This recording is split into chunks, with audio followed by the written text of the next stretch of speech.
Good morning प्रिय student, एक बार फिर से best Tagore senior secondary school की तरफ से साइंस की ऑनलाइन क्लासों में आपका हार्दिक स्वागत है। जैसा कि हम अध्याय 9 के बारे में बात कर रहे थे,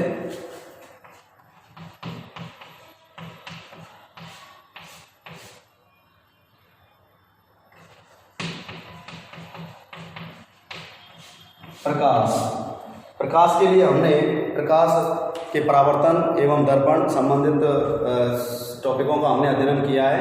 नेक्स्ट टॉपिक हमारा है प्रकाश का अपवर्तन। प्रकाश का अपवर्तन, हाँ भाई प्रिय स्टूडेंट ध्यान से देखिए, प्रकाश का अपवर्तन दूसरी घटना, प्रारंभिक घटना प्रकाश का परावर्तन और अपवर्तन। अब देखो, प्रकाश के परावर्तन और अपवर्तन को हम तुलनात्मक अगर पढ़े तो उस तुलनात्मक अध्ययन में हमें और अच्छे तरीके से समझ में आएगा कि प्रकाश का अपवर्तन क्या होता है। अपवर्तन के अंतर्गत जब कोई प्रकाश स्रोत से निकलने वाली प्रकाश की किरण एक माध्यम से दूसरे माध्यम में और एक माध्यम से दूसरे माध्यम में प्रवेश करेगी तो कोई ना कोई पृष्ठ होगा जिसको अपन अपवर्तक पृष्ठ कहते हैं। वो पृष्ठ यहाँ पर कैसा होता है? पारदर्शी। पारदर्शी का मतलब है जिसके आर पार प्रकाश की किरण गमन कर सकती है। अच्छा, माध्यम अलग अलग हो सकते हैं, तो अलग अलग माध्यमों में प्रकाश की किरण हमें गमित होते हुए प्रतीत होती है या दिखाई देती है। तो वो जो घटना है अपगमन के पश्चात, ऐसा तो नहीं है कि जैसे कि ये तो एक माध्यम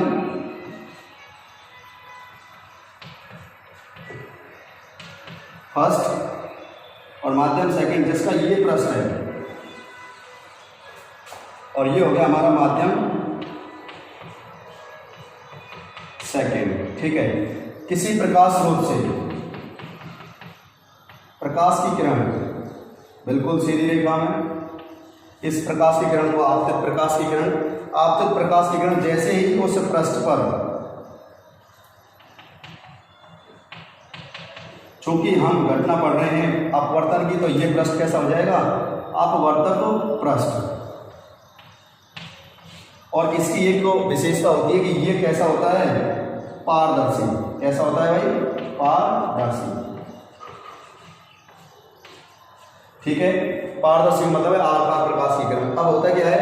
प्रकाश की किरण इस माध्यम से और दूसरे माध्यम में, एक माध्यम से दूसरे माध्यम में जानी तो बिल्कुल ऐसे चाहिए, बिल्कुल उसी सीधी रेखा में, लेकिन ऐसा नहीं होता है। ऐसा नहीं होने का कारण क्या है? वो कारण है हमारा प्रकाश का अपवर्तन। अपवर्तन की घटना का कारण क्या है कि माध्यम फर्स्ट और माध्यम सेकंड।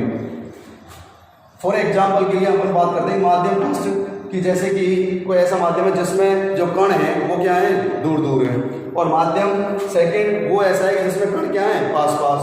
तो उस आधार पर इस कण दूर दूर तो कैसा हो गया? विरल माध्यम, और कण पास पास यानी कि सघन माध्यम।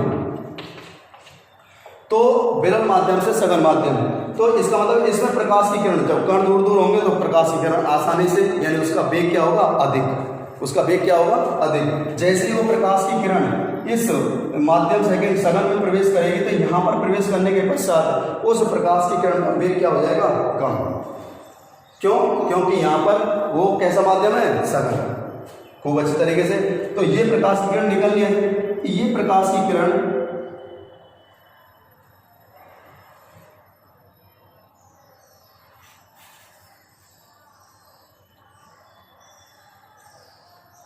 अपने पथ से क्या हो जाती है? विचलित। और जिस बिंदु से, इस बिंदु को आप भी जानते हैं, इसको क्या बोलते हैं? आपतन बिंदु। और आपतन बिंदु से खींचा गया लंब क्या कहलाता है? अभिलंब। तो कहने का मतलब यहाँ पर माध्यम दो हैं, तो इसका मतलब अभिलंब भी कितने होंगे? दो। अभिलंब फर्स्ट और अभिलंब सेकंड।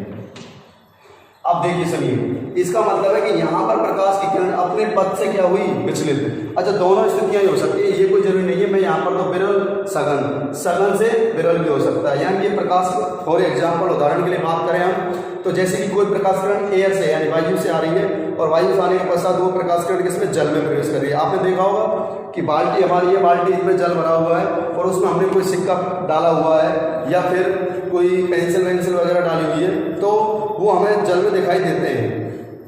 और ये मैं पहले बता चुका हूँ कि प्रकाश दिखाई देने का एक मुख्य जो कारण है वो क्या है, किसी वस्तु का दिखाई देने का जो मुख्य कारण है वो क्या है, प्रकाश। जहाँ प्रकाश होगा वो वस्तु हमें दिखाई देगी, जहाँ प्रकाश नहीं होगा वहाँ हमें वस्तु दिखाई नहीं देगी। तो इसका मतलब प्रकाश की किरणें कहाँ, जल में भी प्रवेश कर रही हैं और उस वस्तु पर फोकसित हो रही हैं। तो वस्तु पर फोकसित हो रही है, तो इसका मतलब हम कह सकते हैं कि वस्तु पर फोकसित प्रकाश की किरण वो वस्तु हमें दिखाई दे रही है, लेकिन आपने कुछ अंतर महसूस किया होगा। ऐसा तो नहीं है कि भाई बिल्कुल स्पष्ट, जैसे कि बाल्टी के पैंदे में पड़ा हुआ जो सिक्का है हमें कुछ ऊपर उठा हुआ प्रतीत होता है। इसका मतलब प्रकाश की किरण में वहां पर क्या हुआ, अंतर हुआ। अंतर होने के कारण वो पूरी तलहटी में ना दिख करके हमें कहाँ दिखता है, ऊपर उठा हुआ।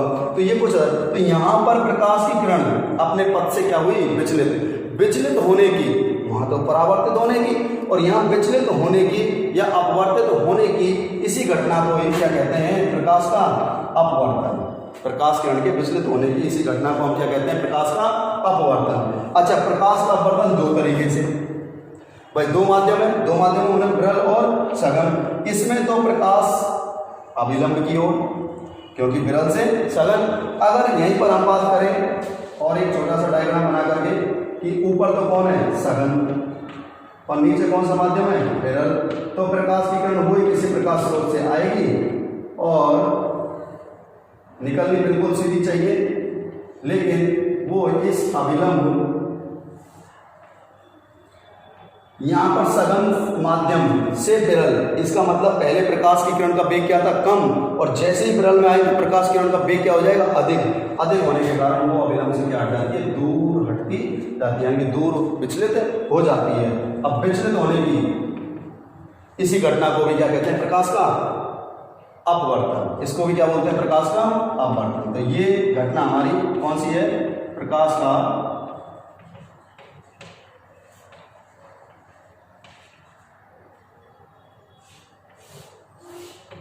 ठीक है। बाकी आप शब्दार्थों के बारे में जानते हैं, ये आपतित किरण है, ये अभिलंब है, ये आपतन बिंदु है। तो ये हमारी कौन सी घटना है, प्रकाश का अपवर्तन। तो परिभाषा बिल्कुल साधारण सी है कि जब किसी प्रकाश स्रोत से प्रकाश किरण एक माध्यम से दूसरे माध्यम, जब किसी प्रकाश स्रोत से प्रकाश किरण एक माध्यम से दूसरे माध्यम में होकर गुजरती है, तो वह प्रकाश किरण पारदर्शी पृष्ठ से टकराने के पश्चात अपने पथ से, पारदर्शी पृष्ठ से जैसे टकराएगी, टकराने के पश्चात अपने पृष्ठ, अपना जो पथ है उसका पथ तो ये होना चाहिए था, लेकिन अपने पथ से वो क्या हो जाती है, विचलित हो जाती है। विचलित होने की इसी घटना को क्या कहते हैं, प्रकाश का अपवर्तन कहते हैं। बिल्कुल साधारण सी परिभाषा। यानी कि अब आप तुलनात्मक अगर हम अध्ययन करें तो परावर्तन में तो एक ही माध्यम में होने वाली घटना, जबकि अपवर्तन में दो माध्यम, ठीक है। परावर्तन में पृष्ठ जो था वो कैसा था, अपारदर्शी, जिसके आर पार प्रकाश की किरण नहीं जा सकती थी, जबकि यहाँ पर कैसा पृष्ठ है, पारदर्शी। तो ये घटना हमें कुछ तुलनात्मक अध्ययन करेंगे तो हमें पता चलेगा। परावर्तन की घटना पर आधारित दर्पण थे, जिनका पिछला पृष्ठ क्या किया जाता था, पॉलिश किया जाता था। अपवर्तन के आधार पर कौन है, लेंसों के हम आर पार देख सकते हैं, और लेंसों के आर पार हम देखते हैं जब केवल वस्तु का आकार बदलता है, हमें ऐसा नहीं कि वस्तु हमें दिखाई नहीं देती है। तो लेंस जो है वो किस घटना पर, अपवर्तन की घटना पर आधारित है। ठीक है भाई, ये परिभाषा आपको समझ, एक बार फिर पुनः समझा रहा हूं मैं। परिभाषा हमारी क्या है, प्रकाश के अपवर्तन की, किसी प्रकाश स्रोत से निकलने वाली प्रकाश किरण जब एक माध्यम से दूसरे माध्यम में प्रवेश करती है, एक माध्यम से दूसरे माध्यम में होकर गुजरती है, तो पारदर्शी पृष्ठ से टकराने के पश्चात वह प्रकाश किरण अपने पथ से क्या हो जाती है, विचलित हो जाती है। पथ से विचलित होने की इसी घटना को क्या कहते हैं, प्रकाश का अपवर्तन कहते हैं। क्या कहते हैं भाई, प्रकाश का अपवर्तन कहते हैं। चूंकि अब मैं आपको बता रहा हूं कि अपवर्तन दो तरीके से है, अब अपवर्तन कहते हैं। अब आपसे एक शब्द में, जैसे छोटी मोटी एक शब्द में आपसे पूछे भाई अपवर्तन कारण क्या है, इसका प्रकाश के अपवर्तन का कारण क्या है, तो कारण बिल्कुल सीधा सा है, कारण को भी स्पष्ट समझ लीजिए आप। ये माध्यम यहाँ पर कितने प्रकार के, दो प्रकार के, कितने प्रकार के, दो प्रकार, एक सघन माध्यम होता है तो एक विरल माध्यम। भाई हम दो माध्यम लेंगे तो दोनों में तुलना कर सकते हैं, जैसे कि हमने लिए साहब जल और वायु, जैसे हमने लिया कांच और वायु, या फिर जल और कांच आसानी से। भाई ठोस द्रव गैस हम जानते हैं, इनके अंदर जो कण जो होते हैं वो पास पास होते हैं कि दूर दूर होते हैं, उनके आधार पर हम पहचान कर सकते हैं। तो विरल माध्यम तो वो होता है जिसमें कण क्या होते हैं, विरल माध्यम किसे कहते हैं, ऐसा माध्यम जिसमें कण परस्पर एक दूसरे के क्या होते हैं, पास पास, सॉरी दूर दूर। कहाँ होते हैं भाई, दूर दूर। और सघन माध्यम वो होता है जिसमें कण परस्पर क्या होते हैं, पास पास स्थित होते हैं, वो कहलाता है हमारा सघन माध्यम। और जो दूर दूर वो विरल माध्यम। अगर इस अपवर्तन, ठीक है, ये तो माध्यमों की परिभाषा हो गई। अगर मैं बात करूं अब माध्यम हो गए, अब प्रकाश का अपवर्तन है जो दो तरीके से, एक तो विरल माध्यम से सघन माध्यम की ओर, एक होता है सघन से विरल की ओर।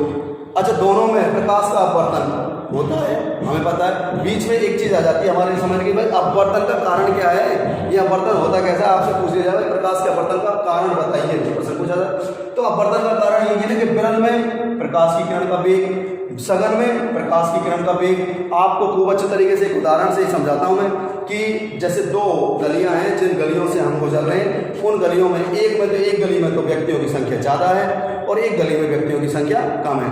आप बिल्कुल आज़ाद हो, आप कॉर्नर पर खड़े हो गए, दोनों दो कॉर्नर पर दो व्यक्ति खड़े हो गए, दोनों को आज़ाद दे सब खूब मन करके छूट करके आपको तेज स्पीड से निकलना है, जल्दी से निकलना है। तो अब आप स्वयं सोच करके देखिए कि किस गली से व्यक्ति जल्दी निकलेगा, किस गली से निकलेगा जिसमें व्यक्तियों की संख्या क्या होगी, कम, जिसमें व्यक्तियों की संख्या क्या होगी, कम, वहां से उसे ज़्यादा संघर्ष नहीं करना पड़ेगा।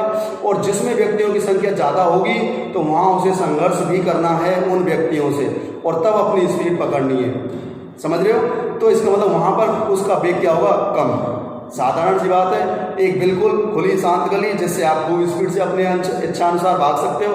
एक मेला जो लगता है या बाजार में जो भीड़ होती है, उस भीड़ के समय साहब आपसे कहा जाए जब आपको निकलना है तो आप अपने इच्छानुसार शक्ति भी नहीं लगा सकते, तेज स्पीड से भी नहीं, क्योंकि व्यक्तियों से संघर्ष आपको करना पड़ता है। तो वेग पर सीधा प्रभाव किसका, उस व्यक्तियों का जो गलियों में उपस्थित है। तो उसी वेग पर प्रभाव सीधा सा किस पर, इन माध्यमों में उपस्थित कणों पर, विरल माध्यम में और सघन माध्यम में। विरल माध्यम और सघन माध्यम पर प्रत्येक पदार्थ आपको पता है कण से मिलकर होता है, छोटे छोटे कण होते हैं। तो विरल माध्यम और सघन माध्यम, जैसे विरल माध्यम के रूप में हमने ले लिया क्या, वायु, और सघन माध्यम के रूप में हमने जैसे जल, बिल्कुल साधारण सा उदाहरण एग्जाम्पल लेकर के। तो आप मुझे बताइए वायु कौन सा, गैसीय, और जल कैसा है, द्रव। अब आप बताओ साहब, ठोस द्रव गैस आपने पढ़े अच्छे तरीके से कि किस में तो कण पास पास होते हैं, किस में कण दूर दूर होते हैं। सबसे पास पास जो कण होते हैं वो ठोस पदार्थ होते हैं, यानी कि कांच। एक और उदाहरण जैसे हम लेकर के देखते हैं। उसके पश्चात अगर तुलनात्मक देखा जाए तो उससे जो फिर सबसे पास पास तो कहाँ हो गए, ठोस में। उसके पश्चात फिर बात करें दूर दूर की बढ़ते हुए, तो वो कण किसमें, द्रव में। और सबसे ज़्यादा जो दूर दूर होते हैं वो किसमें होते हैं, गैस में। तो इसका मतलब सबसे दूर दूर गैस में तो वायु, वायु में कैसा माध्यम हो गया, विरल, और जल इसकी अपेक्षा अधिक कण की संख्या, तो ये कैसा हो गया, सघन। अगर आपको मिलता साहब एक तो जल और एक मिलता कांच, तो आप इसको तो क्या बनाते, विरल, क्योंकि द्रव है, कण दूर दूर, और इस कांच को क्या बनाते, सघन। तो सघन माध्यम विरल माध्यम क्या आसानी से आप समझ सके हो। तो सघन और विरल इन पर डिपेंड में उपस्थित कणों की संख्या पर, तो उसी पर आधार है कि जब विरल से जब कोई प्रकाश की किरण निकलती है साहब, जो मैंने अभी बताया था कि व्यक्ति गली से, तो यहाँ पर तो प्रकाश की किरण का वेग क्या होगा, अधिक, क्योंकि कणों की संख्या यहाँ क्या है, कम, संघर्ष इसको करना पड़ेगा कम। तो यहाँ तो वेग अधिक है। जैसे ही इस पृष्ठ से टकराने के पश्चात किसमें घुसेगी, सघन माध्यम में। तो सघन माध्यम में जाकर के कण क्या हो गए, पास पास, तो स्वतः ही उस प्रकाश किरण का वेग क्या हो जाएगा, कम। सघन में जाकर के क्या हो जाता है, कम, और विरल में क्या होता है, अधिक। अब वेग में परिवर्तन होगा तो परिवर्तन के पश्चात वो प्रकाश की किरण अपने पथ से क्या हो जाती है, विचलित हो जाती है। अपने पथ से क्या हो जाती है भाई, विचलित हो जाती है। विचलित होने की इसी घटना को, विचलित होने की इसी घटना को क्या कहते हैं, प्रकाश का अपवर्तन कहते हैं। ठीक है भाई, क्या बोलते हैं इसको, प्रकाश का अपवर्तन कहते हैं। बात करें हम इसकी, तो इसमें भी हम ऐसे कह सकते हैं कि जब प्रकाश किरण सघन माध्यम होती है तो उसका वेग क्या होता है? अधिक। उसका वेग क्या होता है? अधिक। और सॉरी, वेग क्या होता है उसका? कम। भाई सघन में है तो कणों की संख्या अधिक है तो वेग क्या होगा? कम। जैसे वो यहाँ पर परावर्तन अपवर्तक पृष्ठ पर होकर गुजरती है दूसरे माध्यम में, तो दूसरे माध्यम में विरल, और विरल में जाते ही उस प्रकाश किरण का वेग क्या हो जाता है? अधिक। अधिक होने के कारण वो अविलंब से क्या हो जाती है? दूर। अविलंब से क्या हट जाती है? दूर। और यहाँ पर वो अविलंब के पास से होकर गुजरती है। तो ये कोण तो आपको पता ही है, अविलंब और आपतित किरण के मध्य बना कोण कौन सा है? आपतन कोण। कौन सा कोण है भाई? आपतन कोण। और ये कोण अपवर्तित किरण और अविलंब के मध्य बना कोण, ये हमारा कौन सा है? अपवर्तन कोण। इनको ज्या के अनुसार हम प्रदर्शित करेंगे तो साइन कोण I और साइन कोण R।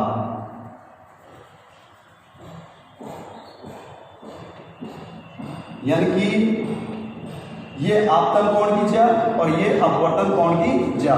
तो इस स्थिति में तो कोण साइन कोण I इज लॉस देन, यानी कि छोटा है किससे? साइन कोण R, सॉरी बड़ा है। ये तो कोण का मान कम है क्योंकि ये अपवर्तन की ओर झुक जाती है, ये आपतन कोण का मान क्या है? अधिक। अगर बात करूं मैं इस स्थिति में, इसमें अगर स्थिति में बात करते हैं तो इस स्थिति में ये कोण आपतन कोण की ज्या साइन कोण I और ये हमारा अपवर्तन कोण की ज्या साइन कोण R। तो इस स्थिति में क्या होगा कि इस स्थिति में कोण sine I is greater than किससे? साइन कोण R से। तो दोनों स्थितियों में यहां पर तो अविलंब से दूर हटती है प्रकाश किरण और यहां पर क्या होती है? अविलंब के पास। आपसे एक शब्द में पूछा जाए प्रकाश का अपवर्तन का कारण मुख्य, अपवर्तन का मुख्य कारण क्या है भाई? इसका कारण है वेग परिवर्तन। माध्यमों में भाई क्या है? वेग परिवर्तन। जब कोई प्रकाश की किरण सघन से विरल जाती है तब तो वेग क्या हो जाता है? अधिक। अधिक होने के कारण वह प्रकाश की किरण अविलंब से क्या हो जाती है? दूर हो जाती है। यानी इस स्थिति में साइन कोण I का मान साइन कोण R से छोटा होता है। सॉरी, क्या होता है भाई? छोटा। यानी कि इस कोण का मान अधिक है और इस कोण का मान क्या है?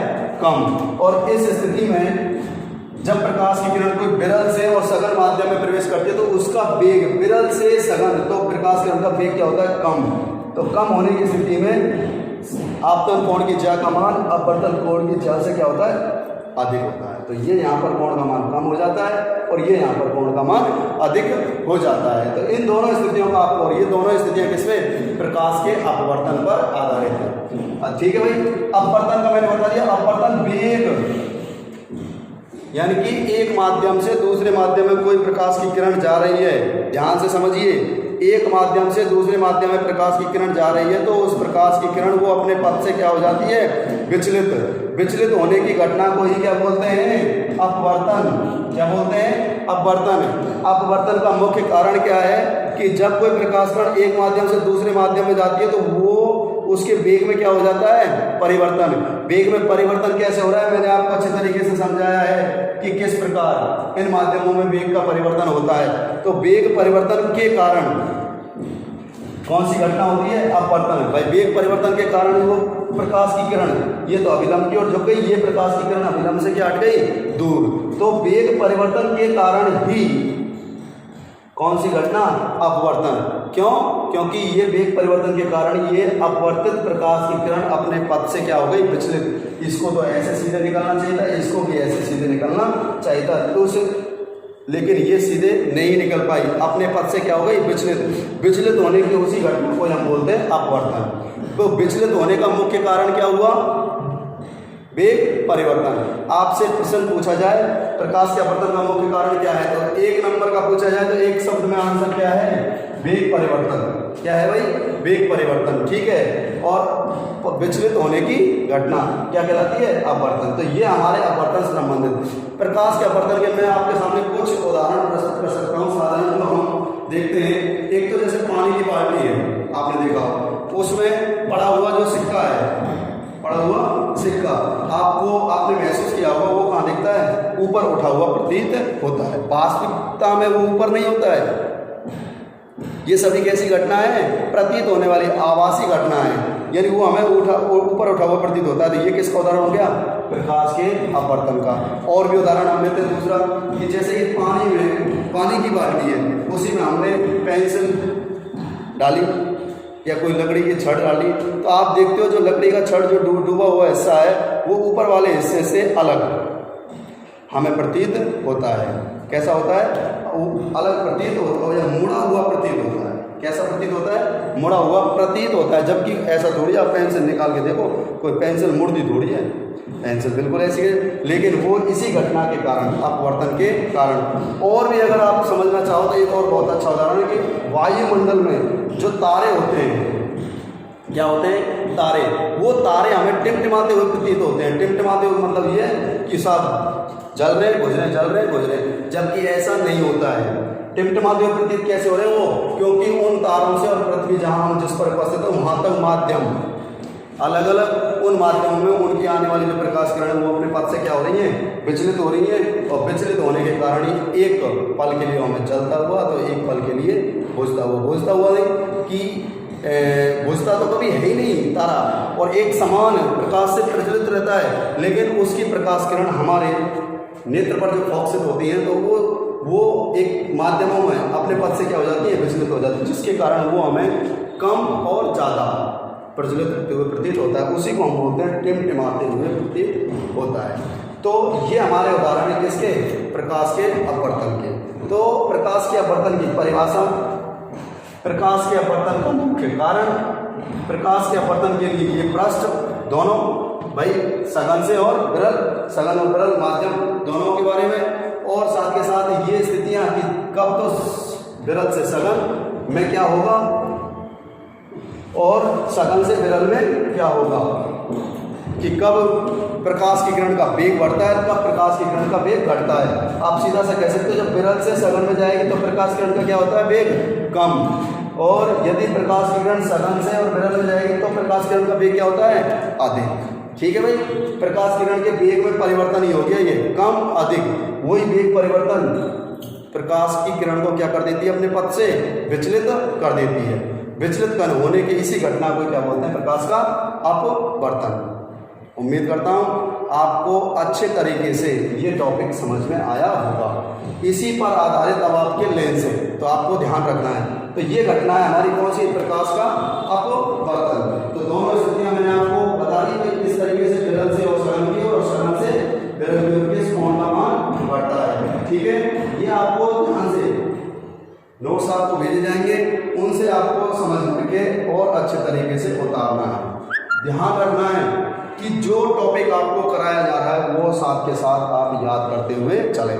आज का हमारा ये टॉपिक प्रकाश का अपवर्तन यहीं पे समाप्त होता है। जैसा कि मैं पहले भी बताता हूँ कि जो भी हमारे नए विद्यार्थी जुड़ रहे हैं उन विद्यार्थियों को करना क्या है कि YouTube पर Braj Tagore senior secondary school के नाम से चैनल को सब्सक्राइब करें। इससे पहले जितनी भी वीडियो डाली गई हैं इस पाठ से संबंधित, उन वीडियो को सबको देखें, लाइक करें, और जिसको इस पाठ से संबंधित नोट्स चाहिए तो वो अपना फ़ोन नंबर हमारे स्कूल के नंबर पर व्हाट्सएप में सेंड करें। नंबर आप व्हाट्सएप पे सेंड करके वहाँ से नोट्स भी प्राप्त कर सकते हो। ठीक है, कोई चीज़ अगर आपको समझ में नहीं आती है तो उसको आप अंडरलाइन करके रखिए। जब भी हम आपके कभी भी संपर्क में आते हैं तो आपको करना क्या है, उसको तुरंत पहले समझना है। समझाने के लिए हम आपको बार बार, एक बार नहीं, दो बार नहीं, तीन बार नहीं, जब भी आपकी इच्छा होगी कितनी बार भी आप समझ सकते हो। लेकिन एक चीज़ आपको विशेष बताई गई है कि नोट्स आपके क्लियर होने चाहिए, साफ सुथरे होने चाहिए, ये दोबारा नहीं उतरवाए जाएंगे। तो ध्यान रखना है, पढ़ते रहना है, और साथ के साथ अपने स्वास्थ्य का भी ध्यान रखना है। धन्यवाद।